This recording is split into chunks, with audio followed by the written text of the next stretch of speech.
kama tulivyoahidi kuwa na program itakayoangazia jumla ya muamala na pia program ambayo itazungumzia kwa kina na kwa mukhtasar kadhalika yale ambayo yanamhusu mwanadamu katika maisha yake, na hasa masala ya pato na matumizi katika maisha ya mwanadamu.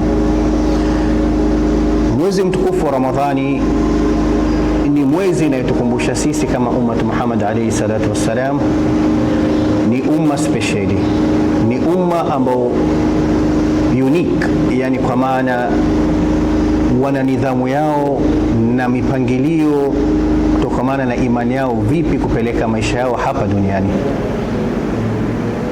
Lakini kwa sababu ya ukosefu wa mazingira wa Kiislamu leo tuona watu kuchanganyikiwa kifikra na kihisia na kuathiri kwa njia moja ama nyingine katika mporomoko wa kiakhlaki na kukosekana dhihirisho ya shakhsia ya nguvu ambayo inastahiki kwa Muislamu kwa naye katika kudhihirisha nguvu ya aqida yake.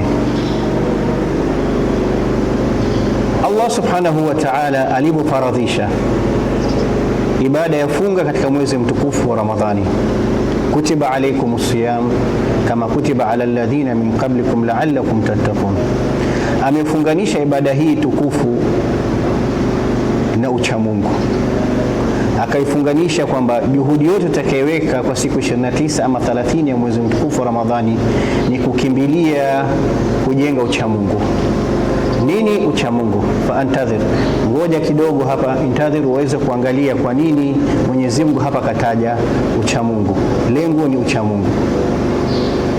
Uchamungu ni mzunguko jumla ya maisha ya mwanadamu katika muamala yake hapa duniani. Ndiposa tukaambiwa dini muamala, kwamba maingiliano ndio dini, kijamii na kadhalika, kiuchumi na kadhalika, kisiasa na jumla ya maisha ya mwanadamu. Kwa hivyo kwa Muislamu lazima adhihirishe shakhsia yake inavyostahiki, kwamba yeye amejifunga na aqida ya la ilaha illa Allah kama ndiye compass, kama ndiye mwongozo, kama ilivyosema kwa Qur'ani, hudan linnas, kwamba Mwenyezi Mungu lengo na madhumuni ya Qur'ani kuteremshwa kwake ni hudan linnas, kwamba ni mwongozo. Bila shaka mwezi wa Ramadhani ni mwezi wa huda, ni mwezi wa mwongozo. Inatukumbusha sisi kwamba hapana budi kujifunga na Uislamu kwa ukamilifu wake, na lao itakuwa umekosekana Uislamu kwa ukamilifu wake katika jumla ya maisha ya mwanadamu, basi tuna kazi ya faradhi juu ya shingo yetu kubadilisha hii hali. Naam, Mwenyezi Mungu Subhanahu wa Ta'ala ametuahidi kwa Qur'ani yake kwa suratul Nahl kwamba pindi mu'min atajifunga na sheria ya Mwenyezi Mungu Subhanahu wa Ta'ala, hapana budi atampa hayatan tayyiba, kama alivyoeleza kwa suratul Nahl aya 16, man amila salihan min dhakari au untha wa huwa mu'minun falanuhyiyannahu hayatan tayyiba, kwamba Mwenyezi Mungu atamhishia ndani ya maisha yake maisha mazuri. Sisi ni umma bora, na ubora wetu haupo katika kuigiza isiyokuwa sisi.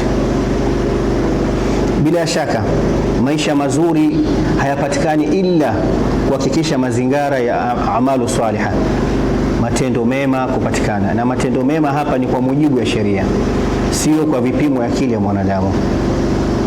Leo utakuta katika jumla ya maisha ya wanadamu, katika njia ya pato na katika njia ya matumizi ya mali, leo watu wanakwenda kwa vipimo ya akili yao, pasina kurudia sheria ya Mwenyezi Mungu katika kutuongoza vipi katika kupata na katika kutumia.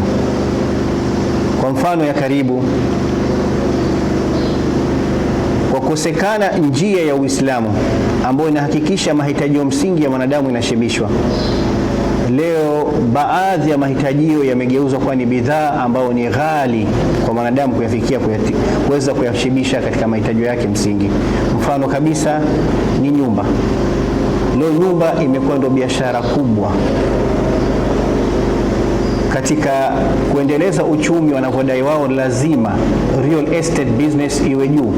Ndio tunaona hata kufikiwa kiwango hichi ya leo serikali kutoza umma, raia kwa ujumla wao, ushuru unaitwa house levy kwa malengo ya kuendeleza ujenzi wanavyodai wao, affordable housing, nyumba ambayo wewe utainunua kwa njia ya sahali. Lakini tunaona hakuna usuluhisho wa uhakika. Nyumba imekuwa ni tatizo sugu katika nidhamu ya kirasilimali, kiasi ya kwamba wanadamu leo wamekosa ile na katika ramna bani Adam, Mwenyezi Mungu amemtukuza huyu mwanadamu, leo anakuwa ni kitu duni. Utakuta mama na watoto wanalala mabarabarani, hawana makao ya kuishi. Imekuwa ni bidhaa ghali watu kuwa ndani ya manyumba yao.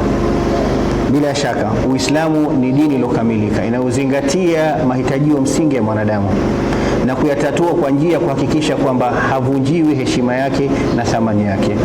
Itahakikisha kwa mwanadamu huyu mahitajio yake msingi yanashibishwa. Insha Allah tutaangazia kwa kina kile tukienda katika barnamaji yetu, mahitajio haya na vipi Uislamu unavyoyashibisha na vipi mfumo wa kirasilimali unavyogongana na maumbile ya mwanadamu na kumtia katika faudha. Na hali hii tunayoona leo, wenye uwezo mkubwa vipi wanadhalilisha wasiokuwa na haya na chao, yani kwa maana ya miliki ya mali, na pia kuweza kuporomoka kiakhlaki kiasi kwamba mwenye nguvu mpishe, kama anavyoshuhudia katika faili za Epstein kwamba leo wenye nguvu wamefanywa takalo na hakuna yoyote atakayehukumu juu yao, kwani wao ni wenye kumiliki zile nguvu na zile mali. Najua